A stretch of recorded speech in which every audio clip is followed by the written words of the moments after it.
বাস্তবতা মিল দিচ্ছি। আজ সূরা মায়দা আয়াত নাম্বার 83, লাতাজিদান্না আশাদ্দান নাস আদাওয়াতাল লিল্লাযিনা আমানুল ইয়াহুদা ওয়ান নাসারা।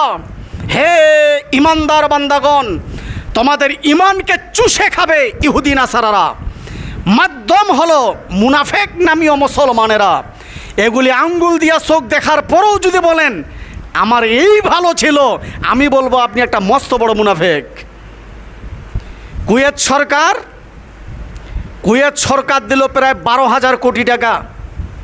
শুধু নবীর ঘর নির্মাণ হবে বাংলাদেশে, এতিমখানা নির্মাণ হবে, মসজিদ নির্মাণ হবে, এই জন্য 12,000 কোটি টাকা কুয়েত দিল। আপনি আমি আদৌ পর্যন্ত চোখ দিয়া দেখি নেই 12,000 কোটি টাকা গেল গই। শুনুন ভাইয়েরা,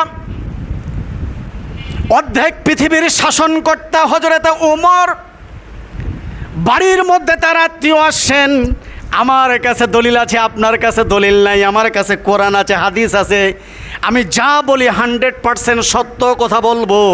আমি এই যে ওয়াজ করে চলে গেলাম, কাল আবার দোকানে বসে আমার ব্যবসাখানায় বসে আমি প্রতিনিয়ত ইতিহাসের পাতা খুলি, আগামী জুমায় মুসল্লিদেরকে কিভাবে বুঝাবো।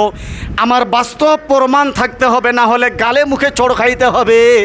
এই জন্য আমি ইতিহাস খুলে আপনাদের সামনে খুলে খুলে বর্ণনা করতেছি, কারণ হাসর মিজান ফুলসিরাত যেমন আপনার আছে আমারও আছে। কি জোর বলেন, ঠিক কিনা? হযরত উমরের বাড়িতে মেহমান আসছে, অর্ধেক পৃথিবীর শাসনকর্তা ওমর তরবারিটা ঘাড়ের মধ্যে নিয়ে বাজারে গেছেন। একটু মনোযোগ দেন, বাজারে যাইয়া দুম্বার গোস্ত কিনবেন, তরবারিটা তাকে দিবেন উপহার।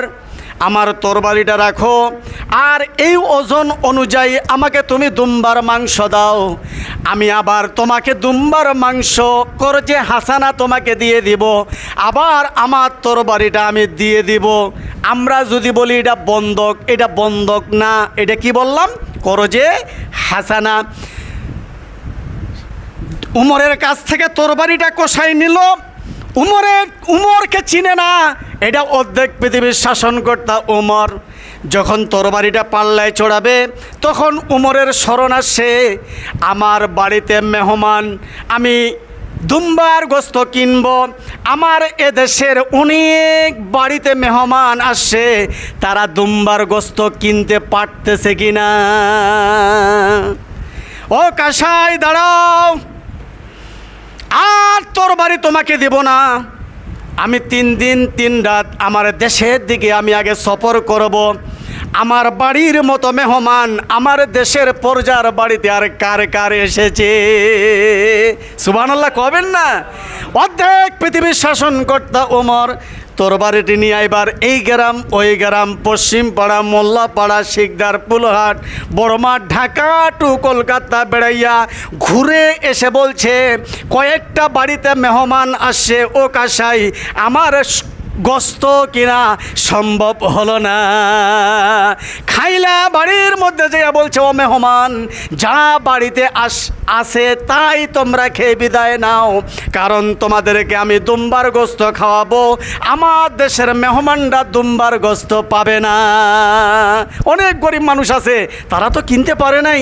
আল্লাহ, আমি নেতা, আমি যদি দুম্বার গোস্ত খাই, আমার প্রজাদের মুখে যদি এই দুম্বার গোস্ত না চড়ে, হাসরের ময়দানে এই ওমর আল্লাহর দরবারে কি জবাব দিবে?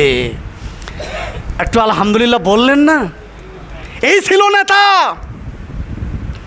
ফজরের নামাজ পড়ার পর মুসল্লির দিকে তাকিয়া বলছেন, আমার মুসল্লি সাহেবান, তোমাদের ঘরে কি খাবার আছে? আলহামদুলিল্লাহ। আবার জোহরের নামাজ পড়ার পর আবার মুসল্লির দিকে তাকিয়া বলতেন, তোমাদের কি জোহরের খাবার আছে? আবার রাতে নামাজ পড়ার পরে এশারের নামাজের পর বলতেন, তোমাদের ঘরে কি খাবার আছে? তাই তো আল্লাহ রাব্বুল আলামিন শিখিয়ে দিলেন, রব্বানা, হে আমার রব, আখরিজনা মিন হাদিহিল ক্বরিয়াতি যালিমি আহলুহা। হে আমার রব, হে আমার রব, আমাকে একটা কোরআন প্রেমিক নেতা দান করো। সুবহানাল্লাহ। এটা